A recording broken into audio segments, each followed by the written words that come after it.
That's the thing. Here we go. Gang hang, good morning. My name is Matt Baum, and next to me, we have our head number 2. Introduce yourself, sir. Good morning. I'm the Internet's Joe Patrick. And on Saturdays, we get together with the listeners on our Discord, and we gang hang. That's what we're doing. You want to join us? Get on our Discord. It's real cool. Just don't be a jerk. That's all we ask. We are joined. Before. I'm just gonna. Were you gonna introduce somebody? No, I was going to just go into the show like we do, but then this happened. I thought you started to say we are joined by. No, but I say we are. All right. I'm gonna. Before we get into it, I'm gonna set up the list of topics we have so far. Hold on, I'm gonna do that. Settle down. I'm also a host of the show. I know, but I got a thing. Trust me here. We are gathered here today for a very sad occasion. And we are going to express our thoughts, our feelings, our remembrances, and find joy in the loss that we experienced this week. We are here for the funeral of the Krakoan-age. And so I would love to hear all your remembrances, what you thought of the final issue, Uncanny X-Men 700, which we celebrated this week. It's actually like celebrated X-Men 35, and then we got all kinds of other stuff to go into as well. Joe, you want to set up the other stuff we can talk about later?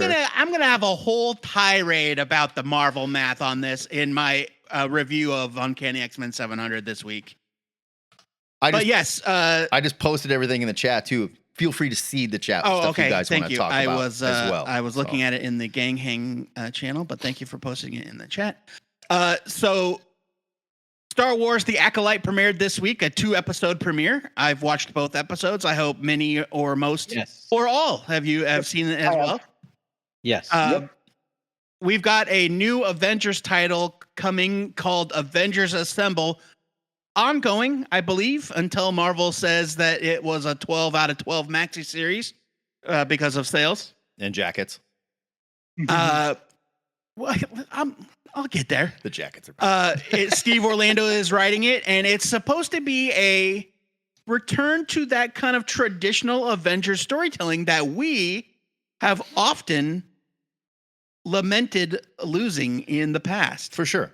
They're operating out of the mansion. It's a very traditional team, plus some newcomers. Yes, the jackets from the 90s are back. I don't know how big of a part they're playing. Woof. But it's Steve Orlando and a rotating team of artists. Night Thrasher's on the team, which is very exciting for me personally. Everyone's excited. We're all excited. We've got brand new comics, of course, for this week. We want to hear what you read. JD's got some topics. He wants to specifically address Scarlet, number 1, and the Acolyte. He is also caught up on Grimm, per our suggestion, the Stephanie Phillips book from, who puts that out? IDW? It's Boom. Boom. It's Boom. And he is experimenting more with the Omnibus app, as he mentioned last week. And we've got a question of the week, which it was inspired by my burning desire. I did actually pre-order it. I scraped the money together and I pre-ordered it. The official DC Comics style guide by Jose Luis Garcia Lopez is available per free. Is being reissued in a deluxe hardcover. It is available for pre-order now. It is not cheap. It's not the most expensive thing on earth, but it prompted the question of the week. What's something that you really kind of coveted or sought as a collector, as a nerd, as a fan? But, hey, maybe you had to work a little harder to pinch those pennies. Something that you splurged on that maybe it wasn't the most responsible choice, but hey. Maybe you had to earn nothing that left your family in financial way. ruin or anything like that. What'd you say, Matt? I said maybe you had to earn $15 the hard way, if you know what I mean, right? Yeah. I mean, hey, what you do in your spare time is none of my business, you know what I'm saying? Hey, let's get into it, though. Let's do it. Yeah. Brian, I see you there. I know you lived through this. Let's talk about the end of Krakoa. How do we feel now that it's over? Now that I was gonna say we ripped the Band-Aid off, but they've been like slowly pulling the Band-Aid off, it feels like, and then putting back on, and then pulling it off, and putting back on. I think it's hilarious that you keep calling on Brian for this when he has admittedly hated the Krakoan stuff. I know, and probably but he's right didn't read there. it all the way He's right through. there. So I'm using what I'm doing is I'm lobbing an easy one, and then he's gonna spike it for the fans. Watch. I've tried to piece together what I can of the last, the fall and the rise of the last things, and I don't know what they're talking. The fall and the rise of the last thing. Yeah, I think that was the official title of it. Who cares? But I also have an issue with being 700 and number 35 because X-Men and Uncanny are different books. So that yes, they are, Brian. Thank you. That makes me insane. Welcome to the crux of my rant. You can't double dip, but this was. I mean, I didn't know who Kafka was because I don't pay attention. I'm not really reading them that closely. So I'll one up you. Big reveal of like I'll one up you, Brian. being like, I've been reading, and I also did not know who Kafka was. Well, the thing about Kafka is that the last time we saw him, he would have been a little kid. He was a little kid because they had a time jump. Krakoa had a time jump. The plots have been so like absurd and like overly complicated to have like the crux and like the person walking us through the ultimate wrap up is an aged background character is kind of ridiculous. I mean, and to say that the last time we saw him was a little kid, I saw him in air quotes because Kafka has never factored heavily into anything. No, not a thing. Of my remembrance. No. I mean, when Exodus gives him like a big hug, I'm like, am I supposed to know who this is? And then the X-Axis website, which is an unbelievable British blog that has been doing. They do annotations. Tremendous. It's wonderful. They are great. An unbelievable resource. So highly recommended. Go see what Paul O'Brien has done because he reads everything to an annoying point. So So I'm going through and I'm like, this character's appeared 85 times, but I'd never noticed them. And just the reveal of this is what we're doing and things are okay, but not okay. And by the way, there are all the mutants are back. Yeah, we've replaced. There's 5 million, and for me, this 16 is always been, million. Right, all of the mutants that died on Genosha. So you're in like the idea of when they were slaughtered, we didn't know them because it didn't really matter to know them. Like they're away somewhere else. But now we've injected 16 million people back onto the Earth. Well, no, they're having their cake and they're eating it too because I think the bulk of them stayed. Yes. On Krakoa when Krakoa went back to heaven. All the background characters decided they wanted to ride Krakoa across the Rainbow Bridge to wherever it's going. White Hot Heaven. There's the kid. Mutant Valhalla. There's a kid with like wings or horns or something who like runs home to his mom. Yeah. Like you see that in one of some of them stayed. Yeah. Some of them wanted to stay. And some of them, I think most, went back. They got poochied. They literally got on a ship and went back to their home planet. Here's a spoiler alert. Here is a predicted spoiler alert for everybody. All of the cool ones that Marvel wants to use in the future decided to stay on Earth. No, I thought it was brave when Wolverine decided I'm out of here and just like jumped on Krakoa and was like, let's go to heaven. Yeah, right. He hopped on Krakoa's and back Deadpool's like, hold up there, best buddy. I'm coming with you. And Deadpool jumped on his shoulders and they sauntered off. JD, go ahead. I was going to say, speaking of spoiler alerts, let me jump in here because I'm only up to X-Men 32. That's the last one I read because that's the last one that came out at the Lake House. Sure. And so just a quick, because you've met Dr. Doom's X-Men. Yes. Because I think that was 31, right? Yeah. Totally forgot about that. 30. Yeah, it was before that even, I think.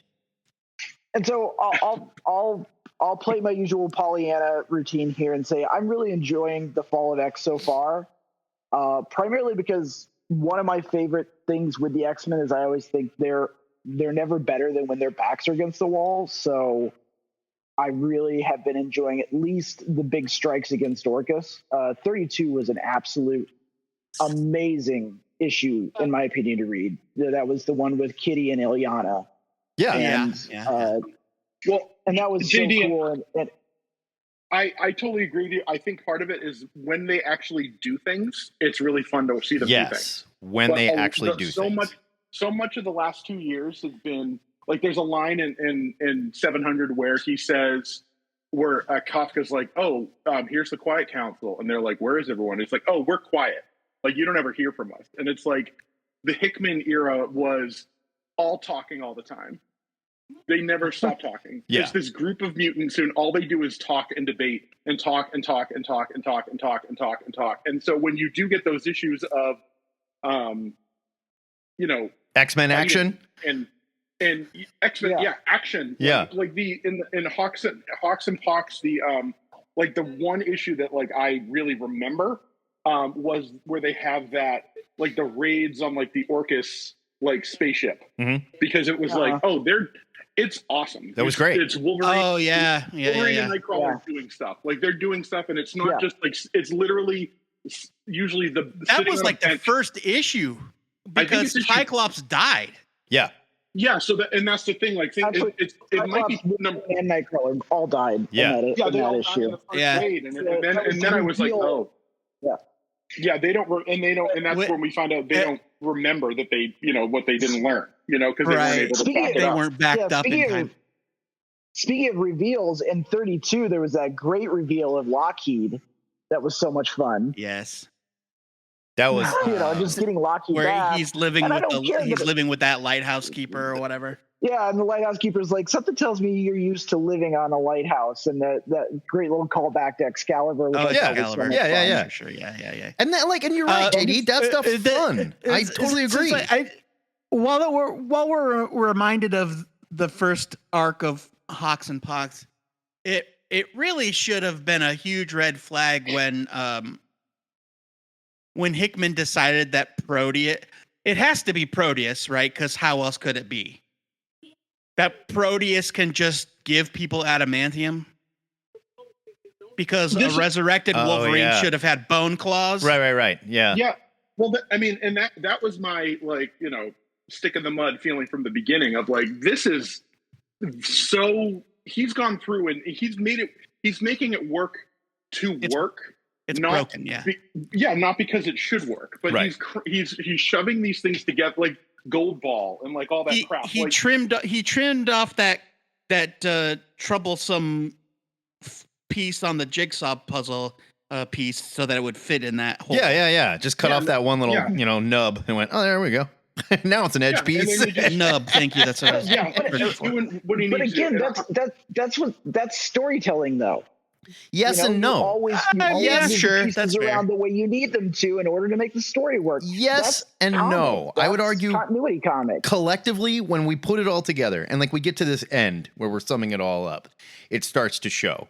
When you have background characters that show up and have to literally explain everything that is about to happen for the end of the story, and we have two fights, one with Exodus and one with Apocalypse, which could easily have been an entire issue on its own, but like the Exodus fight is literally one page. Exodus shows up. I mean, it was a 90-page comic, though. No, I agree, but we're not. What I'm saying is, any action is encompassed into this, just crushed. Exodus shows up, goes, "What's happening? Oh my God, side character that we don't know. I love you, and it's good to see you again. What are you guys doing?" He's like, "We're leaving." He's like, "No, you're not. I'm mad." And Apocalypse is like, "No, you're not. You're dead."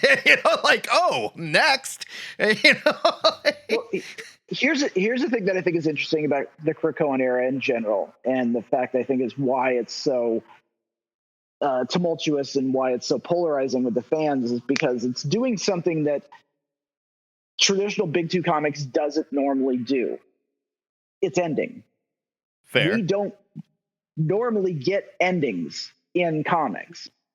So for this to have kind of a beginning, middle, and end is kind of unprecedented in a lot of ways for Big Two comics, and they're trying to thread the needle because they know that they have to continue. We have to go into a new act 1 or 2 at the end of this. So sure. It's a bit interesting. And the fact that, Hickman basically just hit the reset button at the beginning, that was the thing that was so interesting.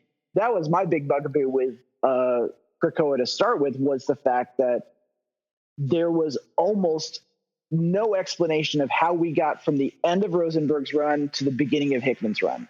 There's this like blank spot. I will give you they're explaining their way out of Krakoa better than they did in. I agree with that. With that said, there's so much extraneous BS that I can't make myself care. I literally can't make myself care. All right. So I don't want to. That hurts my heart because to a certain degree, there's so much good in that entire 5-year span. There was. There definitely was. Williams, for sure. Duggan's first run of Marauders. Yeah, it was great. Hellions was awesome. Hellions was great. Yeah, the entire Krakoan era was a bunch of good first runs. Sure. And then I think Jerry Duggan's X-Men was pretty good for almost the entire time. Almost. Yeah, it got a little lost in like the Children of the Vault shit, but even that was interesting. I mean, I don't care about the Children of the Vault. I don't either. The last thing we needed was another group of mutants that is even more mutant than the mutants that live on Mars. And I tried reading the Children of the Vault miniseries that's been coming out during Fall of X. Yeah, you don't need to. And my big problem with that is like, didn't we just do this story arc with the alternate Avengers characters with like not Nightwing, but when Jason Aaron did like Supreme. With Squadron Supreme, you're talking about. The Squadron Supreme. Yeah. We basically just did the story arc with Squadron Supreme. Sort of, I guess. I mean, yeah. It was there. Where they just like run around being like the best superheroes ever and solving all the world's problems. Yeah. Despite the fact that they're like uber powerful and evil. I mean, it's same, you know.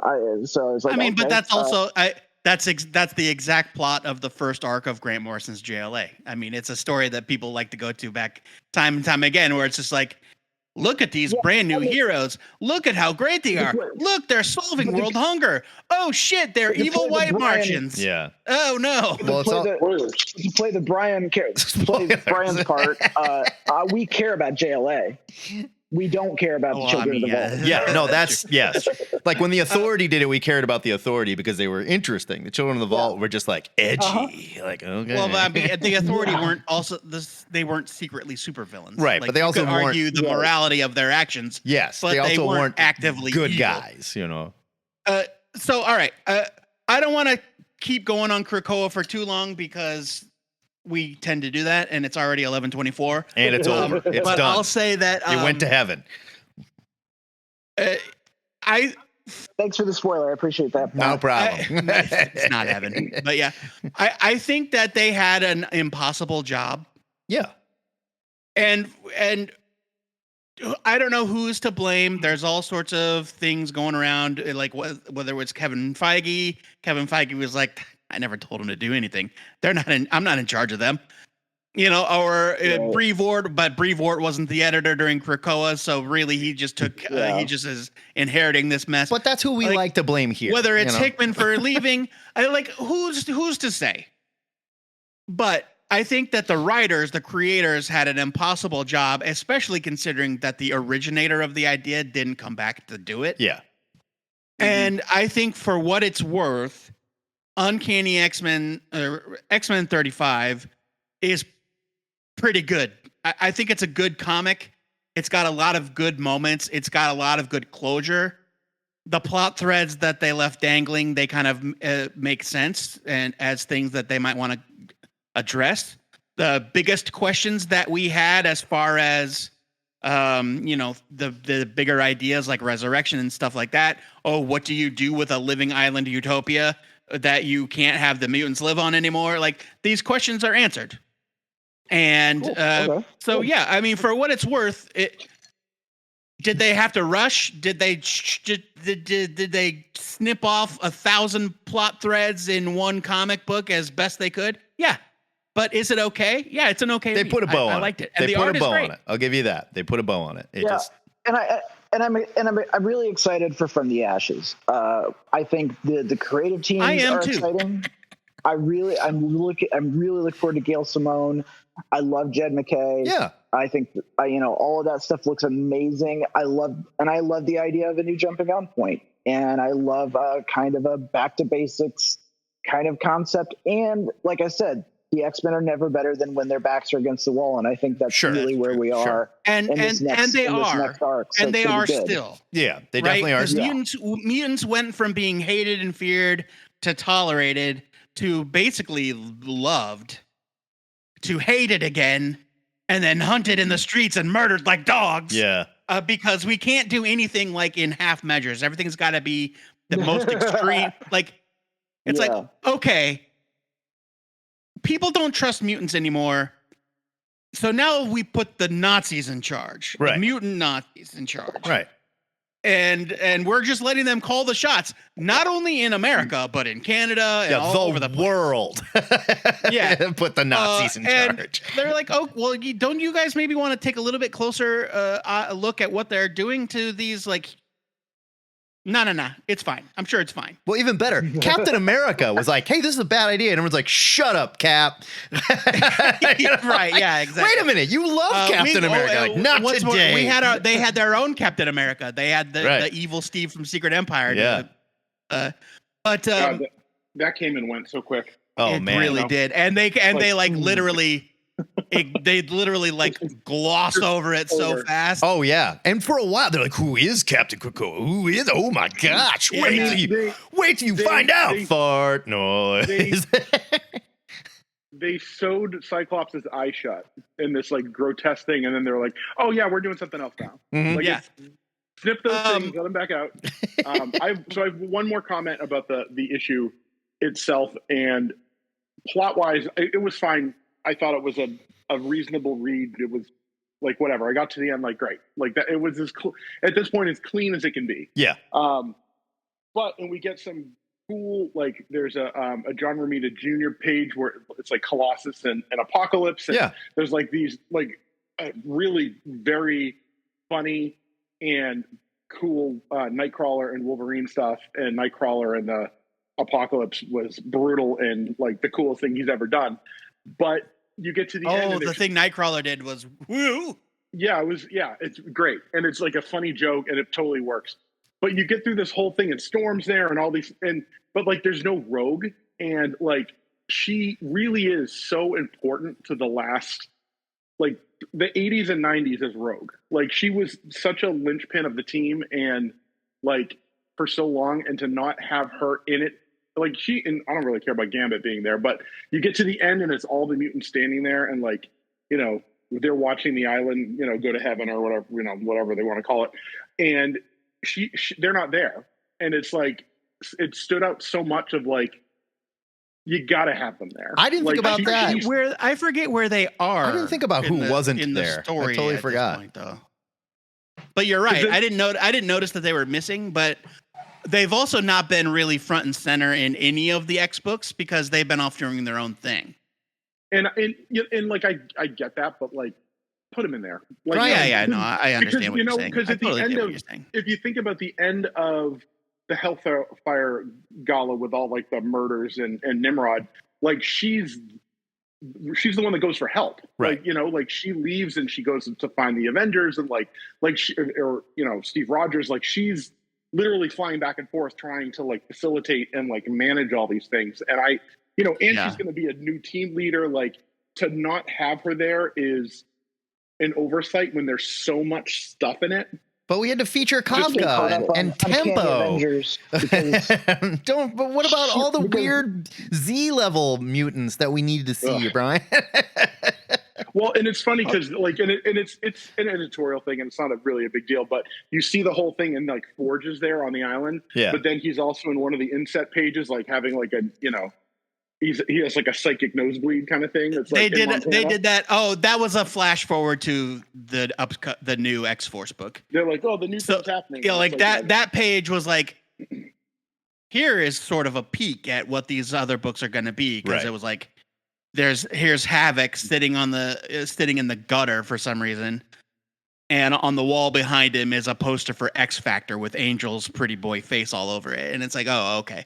So a lot of those were teases, but yeah, there was a few moments like that I remember where it's just like, this character is not anywhere near this action. Yeah.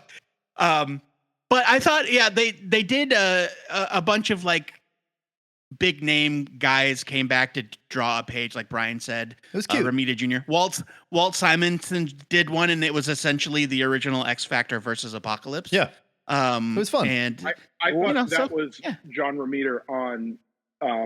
It was Wolverine and. It was John Romita on Extra Comics bad for Simonson. Well, I mean, yeah, the Simonson shocked. Page wasn't great, but I mean, that beast had Grodd vibes. You know, it was, and I will say this: Claremont contributed a portion of the story, and I will say that it is probably the best written thing I've read that he's done in many years. Hey, give Uncle Walt a break. He just moved. He was probably in the middle of packing. He's also really old. I love that. Yeah, every news story is like, Walt Simon just moved. It's like, where did he move? Mars? Like, what? He moved from like a different part of from one upstate New York to another upstate New York town. Yeah, That's all. like from upstate to upstate. Upstater. Like it's Walt Simonson now. You know, they're doing a day by day of where he is in upstate New York. I wish I knew where he lived. Like tracking the migration of birds on the zoo website, you know. Well, let's put a bow on this. I think it's been a good funeral. I think we expressed ourselves. We had our feelings. We can say goodbye to Krakoa. We can get ready for the new X-Men and start yelling about what Tom Brevoort's doing next. The Acolyte, Star Wars, premiered this week. How do we feel? I loved it. I thought the cost. I love the fact that they had different outfits for, like, one for the temple, one for adventures and missions and things like that. I thought the storyline was pretty intriguing. And I'm still trying to figure out whether that maybe this girl is some kind of some, I don't know, like some kind of forced projection, and she's split in two. There's something going on. Yeah, no, I kind of have a.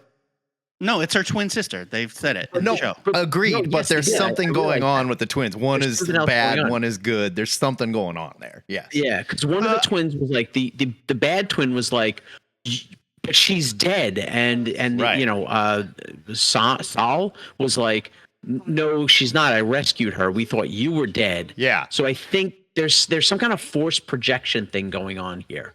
You know. I think just He just said, my idea. I saw her die with my own eyes. Like, he said that. Well, it's so. I appreciate where your guys' heads are at, but I think it's much more simple than that. I think that it was a big old fire, and they just thought she was dead. They thought she was dead, and the sister that was supposed to be dead didn't realize the sister that's alive got rescued. No, for sure. I'm just saying, like, the fact that I'm not saying one of them's a ghost or anything like that. She was left for dead. Yeah, she was left for dead, and the one didn't know the other survived. And when you leave someone for dead in Star Wars, what happens? They go always bad. Every single time.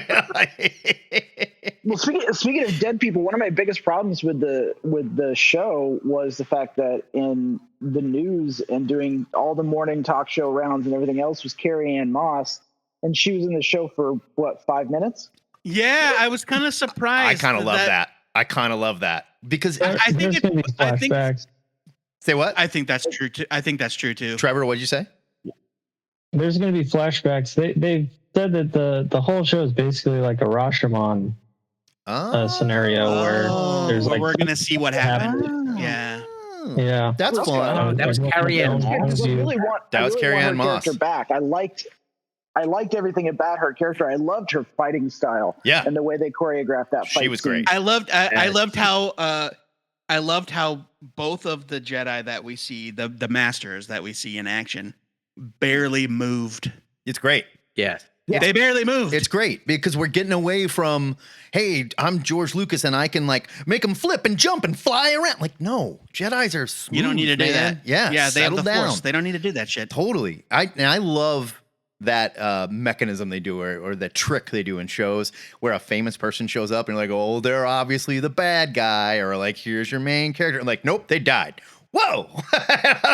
That's fun. At first I thought at first I was kind of bummed, and then I had to give him credit. I was like, okay, that's a pretty great. That's a pretty good hook, you guys. And way to, like, completely surprise people with that by putting her in all the marketing. But it makes sense to me as well, Trevor. Like you said, they're going to be a lot of flashbacks where we see how the story unfolded up to this point. She looks great as Jedi, though. Yeah. She really. I does. think that I think the whole show looks great.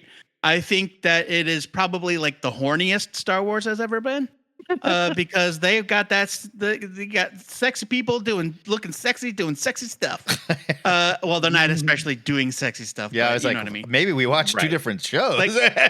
No, yeah, but you know, it's like Bridgerton version. I missed the whole Star Sure, P's but and it's like- Star Vajees. I didn't see that part. So.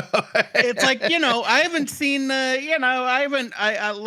felt a certain part of the fandom cry out when that kid had his shirt off, and that I haven't heard since Kylo Ren had his shirt off in the most recent sequel trilogy. Fair enough. Whoa, Right. Somebody that was just my- swung a lightsaber. What Yeah, was that? like oh, I love the seat, the robot, the navigation robots turn into seats when they're not. That was so great. Yeah. That was great. That was I great. like, wow, that's fantastic. Well, And I also loved how her little droid friend wasn't like a walking around. and I think they're That was being great. smart about It this. was like I think it was a there's thought. tool. She kept it in her Yeah. pocket. I think they purposefully are saying, okay, this is the past. Things are a Yeah. little different. You know, it's not as sexy. The technologies, I mean, it's still great. We're still traveling in space, you know, at light speed I mean, and shit. I don't know. Like, look, But man, we don't have all the we got- same well, we got- droids and shit and all the same super sexy well, ships. at this point in our Star Wars viewing careers as dorks, we are what 160 years in. So it's 100 years before the Empire, Right. I thought it was like and 400. no, they said 100. They said The 100. High Republic. The High Republic spans a huge gap of time. Yeah, it's like it started like Okay. 1,000 years ago or something like that. It's been around. Yeah. Okay. Well, that's the old Republic, but the High whatever. Republic is like kind of Renaissance era, right? And so it takes place 100 years before the rise of the Empire, which took place 20 years before the events of the original movies, which take place 30 years before the newest stuff we get with Rey and Kylo Ren and stuff. So 150 years. Right. And we still got fucking gonk droids? Well, They yeah. still have to, like, Yeah. the gonk droids don't look any better? But gonk droids, they suck. What else? They're a box. You know, They're give me a just break. gonk droids, Of course man. we have gonk droids. They're just a box, you know? They're probably one of the first ones. Whatever. All right, nerd bet. When does Yoda show up? Speaking of new droids, I love the little like personal multi-tool I did too. assistant droid that the main Yeah, character yeah. has. That I thing's love cool. that. It's like you have an And iPhone that yells at you. I love that he's not Yeah. a robot. He's a robot, but he's not like R2D2 or C3. He's Yeah. just, He's not Yeah. like anthropomorphic. Yeah. yeah. I'll be right back. Yeah. Let's keep going. When does who show up, Frank? What's your... When's Yoda showing up? Because you know Oh, Yoda's going to sure. show up. You know, Oh Well, boy. that's Yeah. a they good have, question. they have, That's a they have to good put question. Yoda in it. Because I kept looking in the background, going, "All right, do they have Yoda somewhere in Hey, here?" I really hope they resist that urge, and I actually really respected how most of the aliens we saw, with some exceptions, how most of the aliens we saw in this were new. Yeah, me Oh, too. They were except, new, but also very few of them spoke basic. There was a lot Yeah, of other languages in the background. Well, and I guess Daphne Keene, I kept calling her X-23, but her name is Daphne Keene. Yeah. She plays Mhm. the white-skinned Padawan. Padawan. Yeah. But she's Darth Maul, right? She's one of the Darth Maul race. Because she's got the I little think horns so. in her head. It could be, yeah. Is she? It Yeah. took me a minute, but I finally I got one good look at her. I was like, oh, she's got all those little Darth Maul horns in her head. I think a lot of people I have like those little horns. how brutally almost autistic she Yeah. presents in her speech and mannerism. You know, she's just She's blunt, great. and I love Yeah. that. Yeah. And I like that, like, the Oh. other dude's like, we do this and da-da-da. And she's like, that plan sucks. Let's do it this way. And they're like, yeah, that makes more sense. I love the dynamic between them. Yeah. Yeah, she's great. And I love Saul. I think he's so cool. Oh, he's great. He was great. I didn't even, without the facial entire hair, experience was didn't fantastic. recognize him at all. I was like, this guy is great. What do I know him from? And Casey's like, are you serious? That's the Squid Game guy. And I'm like, No shit. Like, I see. I didn't know that. I have never took seen his mustache off, and I was like, I did I've never not seen it. recognize him. I saw an article about him saying he learned English just for this part. That's awesome. And I also nice. like, Great. Yeah. Wow. He's very good. He's very good. but he Yeah. still has like a heavy accent, which I like. I like Jedis that like don't come in sounding like they're from, North Chicago. California. Yeah, or California. Like I like my Jedi with or with an coming from accent, or Or like the original, they all sound like they were from, East London. Right. well, I thought that only the bad guys come from London. I thought, but maybe I'm wrong. Oh, No. no, because Obi-Wan. Alec Guinness. Yeah. Obi-Wan. Obi-Wan, yeah, Al Guinness, yeah. Totally. No, they were all British. So And the Wookiee Jedi. I can't. Fantastic.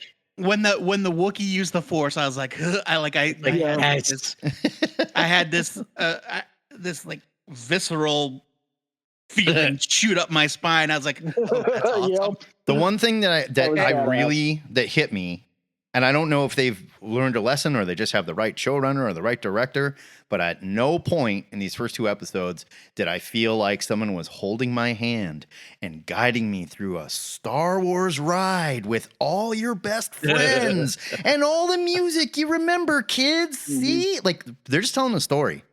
And it's going to be kind of a complex story. It's all new characters. It has nothing to fucking do with Luke and Leia.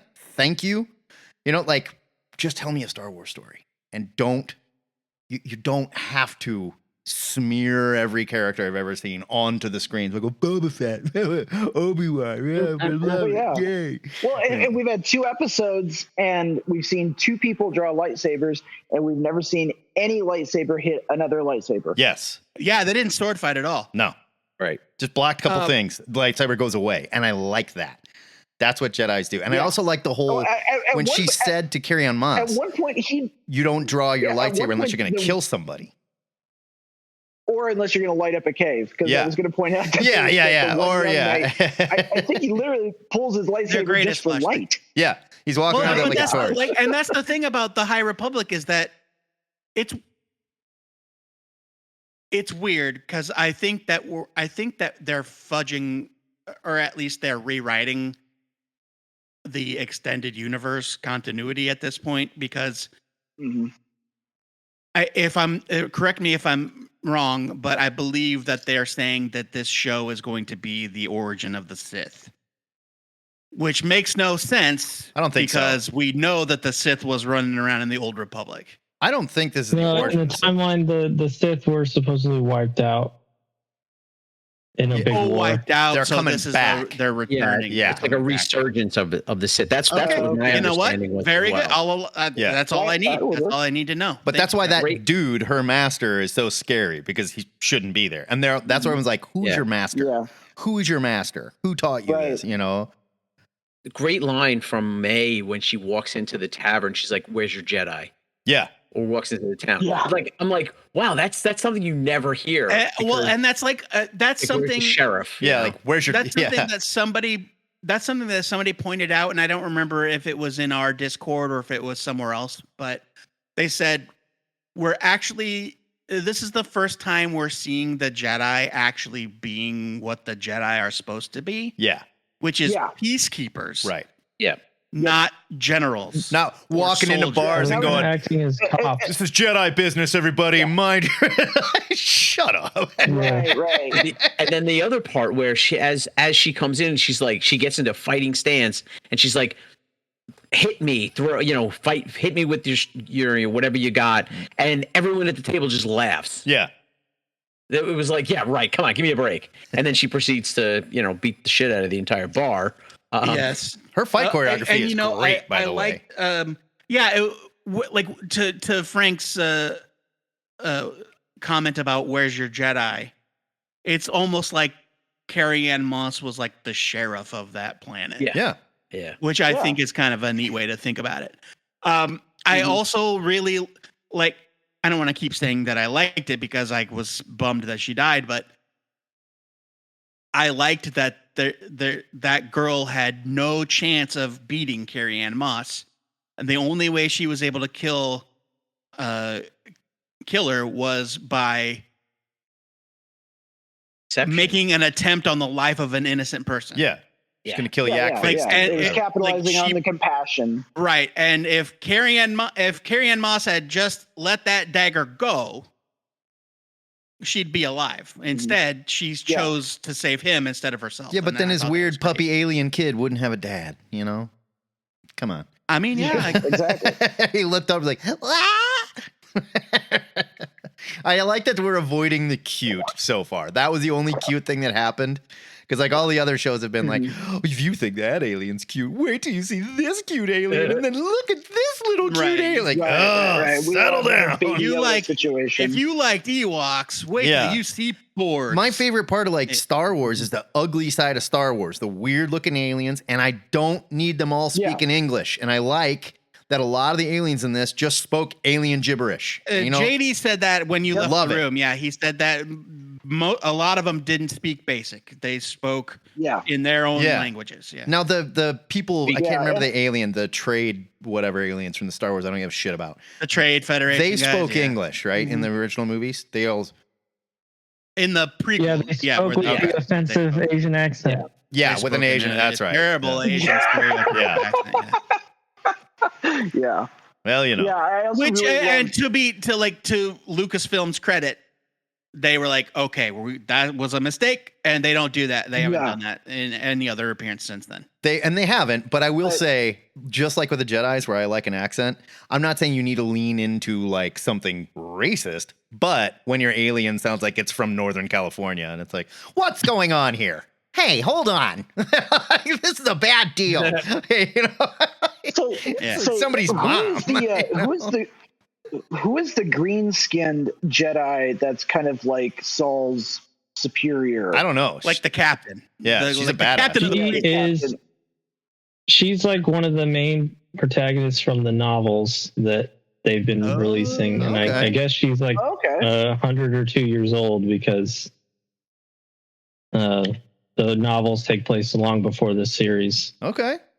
Okay. I haven't read them. I just know from YouTube. Who's playing her, I do thought we she know? was great though. I thought she was really good. So far, I like what they're setting up. I like there's kind of a murder mystery thing.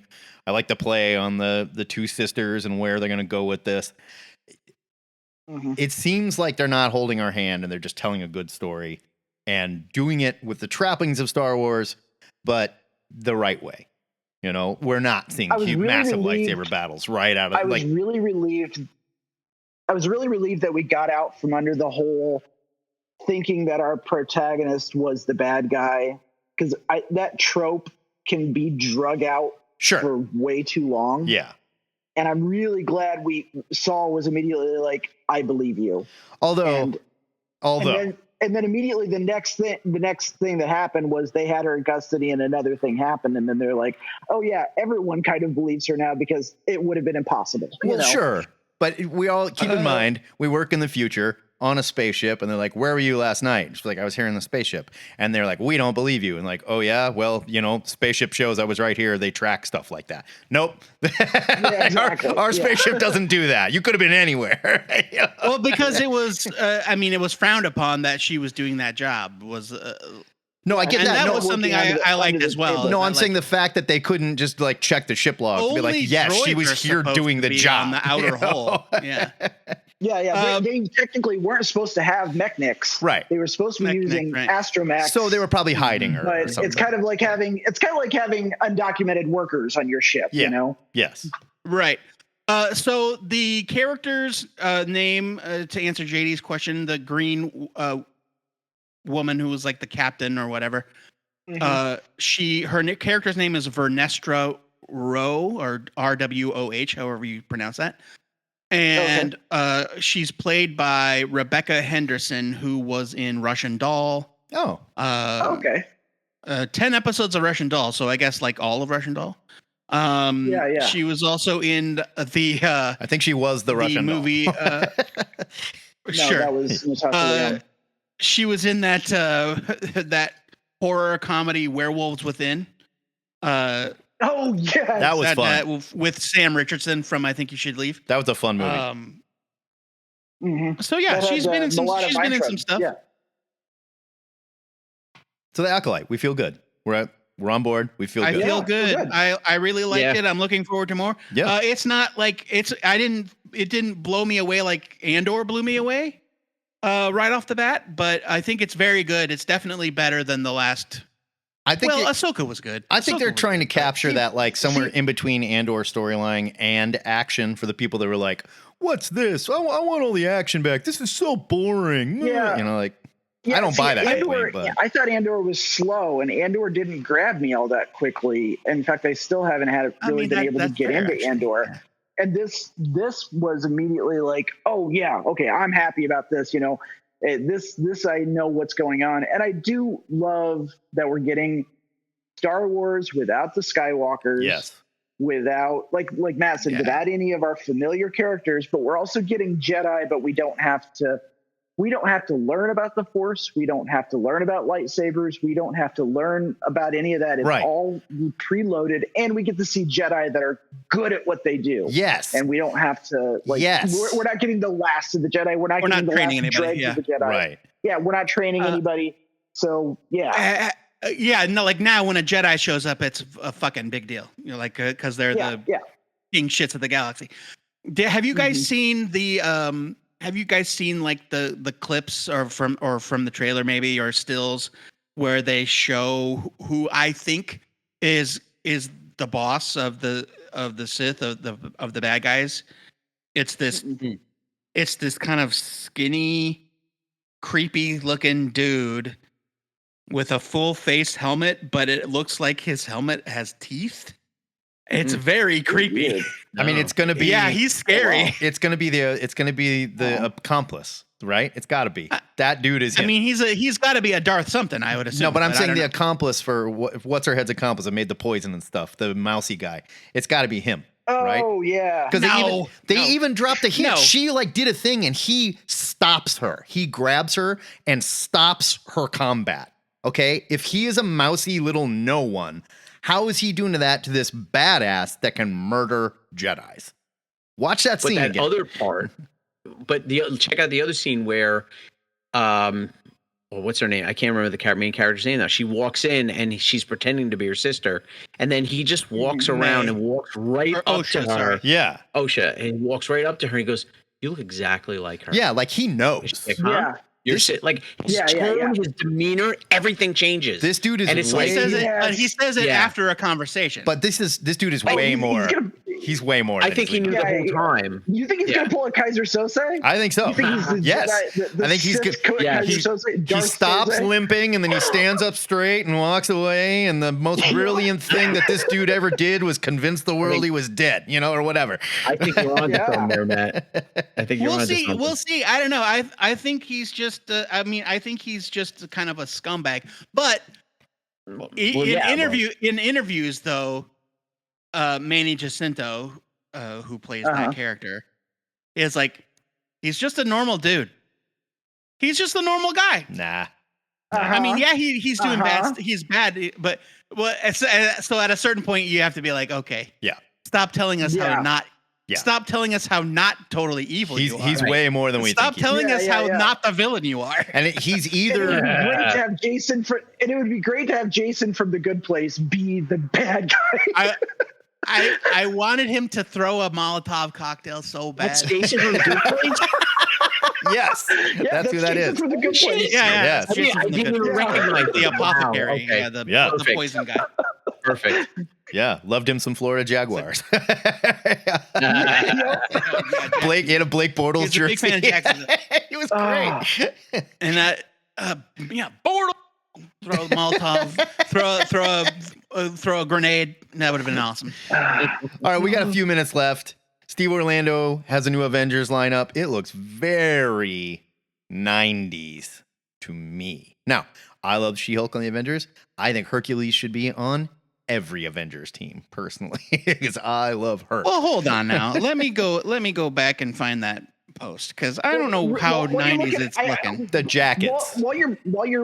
While you're the jackets are your number one thing that you keep going back to. Yeah, the jackets look dumb. Well, my big problem with I don't know anything about this other than I've seen a couple headlines, and one of my big problems with this is the way that the comics news is presenting it is that Steve Rogers is coming back and rightfully taking the Avengers back.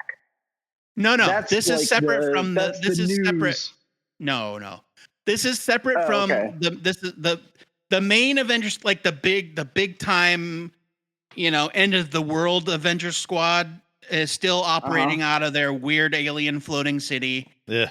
Okay. Like this is so basically the gist of it is during the events of Blood Hunt, and it hasn't happened yet, obviously, because Blood Hunt just got started.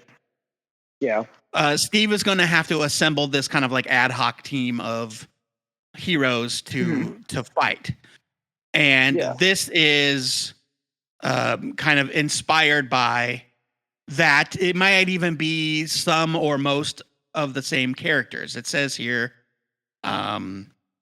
inspired by the team he pulled together during Blood Hunt, Avengers Assemble sees Captain America take on a new initiative, recruiting new and classic Avengers for an all-new squad, operating out of Avengers Mansion, tackling global crises. It is called the Avengers. It's called Avengers Emergency Response Squad. Oh, okay. And the team is, at least at the beginning, the team is Steve, Hawkeye, She-Hulk, Hercules, Shang-Chi, Wasp, is in Wonder there. Man, Oh. hooray. Living Lightning, who they're just calling Lightning now. Living Lightning is an obscure character from the West Coast Avengers. Iron Man villain, right? Living Lightning? No, that's the Living Laser. Oh, Living Laser. Sorry, that's the other LL. The Wasp, Julie Power from Power Pack, also from. Oh, cool. It's nice that they're she letting was in Julie grow She up. was in Runaways for a while. I'm She glad dated, Julie's growing Carolina. up. That's good. Yeah, and Night Thrasher.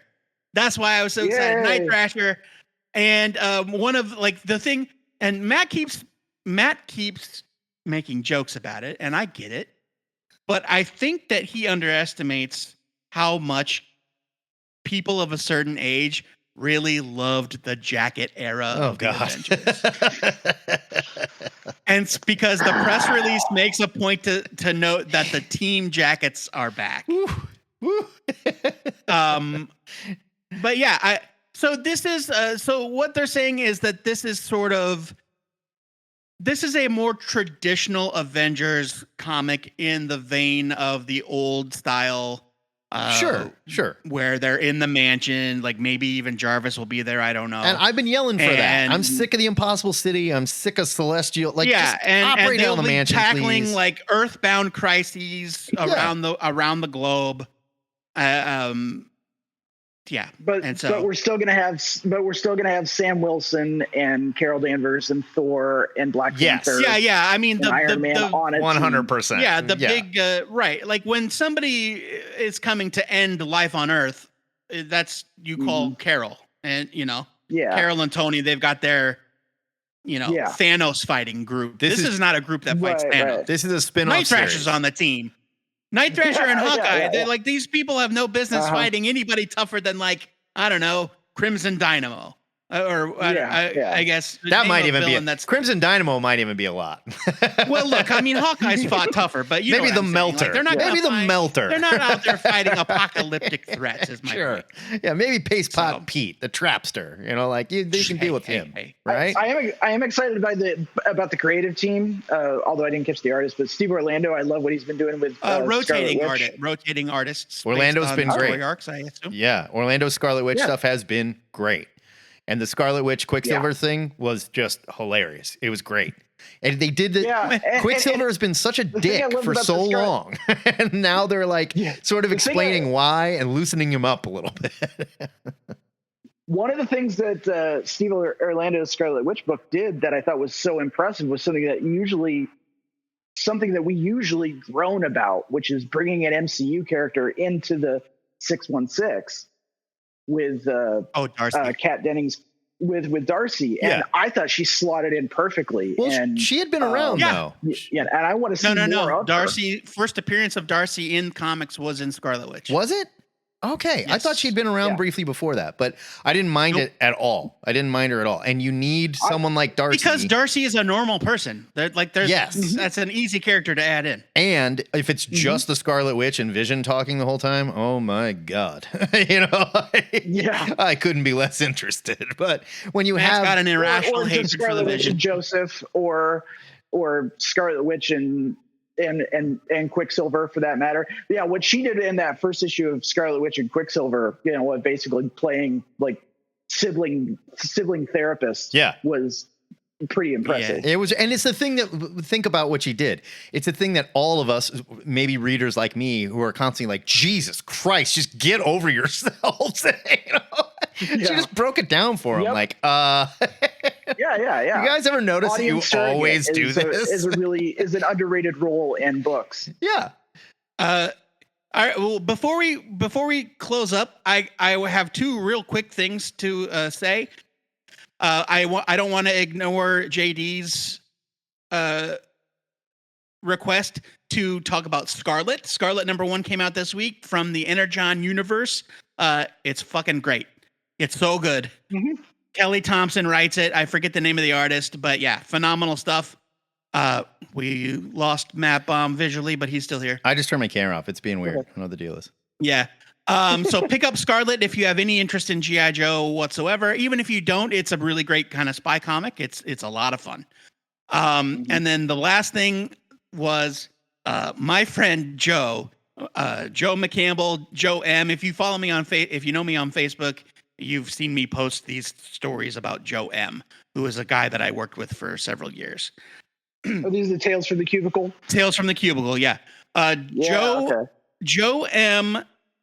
has he grew up so obsessed with sports that it came at a detriment to any other sort of pop culture knowledge. The dude doesn't know shit about shit. That's a responsibility, though. Like somebody has to do that. I mean, it's that's fine. The guy doesn't, but like to the point where it's like, what do you mean you've never seen The Shawshank Redemption? It's on TV every 5 minutes. Look, man, I had to memorize a Tigers starting lineup, like that. Sure, right, yeah. So he texted me, and he texted me a photo of a toy in a bag, a plush toy. And he says, "Is this?" He says, "Who is this character?" And I'm like, "Oh, well, it says right here on the bag, it's Red Hulk." Oh, he can't read either. And well, he wasn't sure. Oh. He didn't get his grandma sent him a photo of it because his grandma got him for Joe has a young son, and she ended up with these toys. I thought Joe was even more tragic than No, he can't read. Okay. But so he's like, is this? So he texts me this photo. He's like, is this Red Hulk? I'm like, yeah, that's Red Hulk. It also says it right there on the bag. And he's like, oh yeah, I didn't see that. Well, the bag is also labeled, it's plastered all over it, Captain America, Brave New World. Brave New World, thank you. I can't get the old title out of my head. Part 4. Just go with that. Captain America, Brave New World. So Captain America 4, it is an official Captain America 4 toy confirming that Red Hulk is in the movie, which we all already kind of knew. Yeah. I'm not shocked. What did this fall off a boat or something? How did he get this? No, it's like she found it at Target. It's at Target. No. They're in Happy Meals. They're in Happy Meals. Yeah, it's a Happy Meal. Yeah. It's they're already out? He said she got this at Target, but there may also be Happy Meal. Maybe, but there was a Happy Meal thing that first. It was a mock-up of the Happy Meal with the figures on it, and one of them was Red Hulk. And I think the one you're talking about may be something different that is a little Red Hulk in a this bag. is a plushie. This is right. That's it. I think that's a different thing. No. But yes, we knew we were getting Red Hulk, and I don't care. I do not care about the Red Hulk. Well, it's like I remember them saying, somebody saw set photos. Somebody was near the set of Captain America Brave New World, and they saw Harrison Ford wandering around in torn up pants. Let Harrison Ford retire. Please. God. Right? He's 80 years old. We're going to make him the Red Hulk? Come on. Yeah, let him retire. It's like... And somebody in the interview, they were like, is the Red Hulk going to be in this movie? And he leaned over the microphone and literally was like, I don't know what the fuck that is. I know, and I believe him. I believe him when he says that kind of thing. Yeah. So yeah, hey, guess what? Spoilers. Red Hulk's going to be in the movie. Yeah, don't care. But we all knew that. Whatever, it'll be fun. That's fun. Yeah, more That'll be fun. spoilers. It's Thunderbolts is already being reshot, rewritten, all kinds of problems with it. Like, I'm worried. Yeah, because I'm worried. because the creative team's doing their job. We're going to condemn a movie we haven't seen yet. I'm not condemning it. I'm just worried. No, I'm worried. Reshoots happen on every single movie. Sure they do. But the last time we hear about this with every Marvel movie we hear about this with, we end up with this mishmash. We sit down. Thunderbolts is also not done filming. I agree. Yeah. Matt, don't worry about that. A Blade is coming out soon. It's going to be. I forgot that we put this on the internet. Yeah. Blade is coming out. Oh wait, no, they don't have a writer or a director anymore. That's right. They scrapped those. Yeah, so Blade is barely an idea right now. It's barely an idea. It's something we saw like written on a timeline, and that's it. Like things are in flux with Marvel Studios. They love posting a logo online. Next week, Brian and Matt can lead the funeral for the MCU. Well, I mean, look, I'm not saying the funeral for the MCU. I'm saying Thunderbolts is being made. People have been kicking that dead horse for years now. Thunderbolts is being made during a time where 2019. We just haven't caught up yet. That's the problem. Thunderbolts is being made during a time where the MCU is going through some major changes, and they're redoing the way they do things. And things were started a certain way, and then there's been some violent course corrections. Then that can make for a mess. And I'm not saying it'll be the same mess as something that like Ant-Man Quantumania was, but that movie was kind of a mess because you could tell they shifted gears a lot. And it sounds like there's a lot of gear shifting still going on. I want them to just settle down and let a director and writers make a friggin' movie, and I'm hoping everything's going to be great. If it's great, it's great. But every time you read this stuff, it sounds like they're still shifting a lot of gears around. I'm worried about it. That math checks out. If it's great, it's great. I agree. It's great. Yeah. But Mark Stern, I swear to God, if you don't stop rubbing penance in my face, I'm going to boot you from this Discord. I'll do it too. Has it been 16 years of MCU? Is that where we're at this year? 16 yeah. years? 2008. I believe so. Yeah. 16 years. Yeah. Things don't last forever. No. JD, don't take it personally. It's okay. Like there's a solid 10 years of movie making. Just enjoy it. Right. I don't have that with DC movies. Yeah. All I want I'm not taking it personally. I'm also just I don't really I don't count. I mean, like I never saw Quantumania, and I still haven't seen Guardians of the Galaxy Volume 3, which apparently was actually pretty good. Like the rest of it us. is good. Sit down and watch these movies. Yeah. Don't waste your time. Yeah, sit down and watch these movies. And find 5 hours and waste your time watching, and then you'll feel different about it. But and the thing with that is, it's just that JD, you won't. I because recognize. It's just that I recognize that the MCU hasn't been all hits. But the thing is it's like I want to give them chances to have hits. And so I'm not going to sit there and shit on things just because, some rumors and news. I'm not shitting on anything. I'm worried. That's where I'm at. Yeah. And I worry because I care. I worry because I care. Shitting. It happens every time. Right, I do have to get out of here, guys, but feel free. Hang, talk about this. I've got to peel out. This is it. So this is me signing off, but please keep going. Love you guys. I'll see you next Saturday. Okay.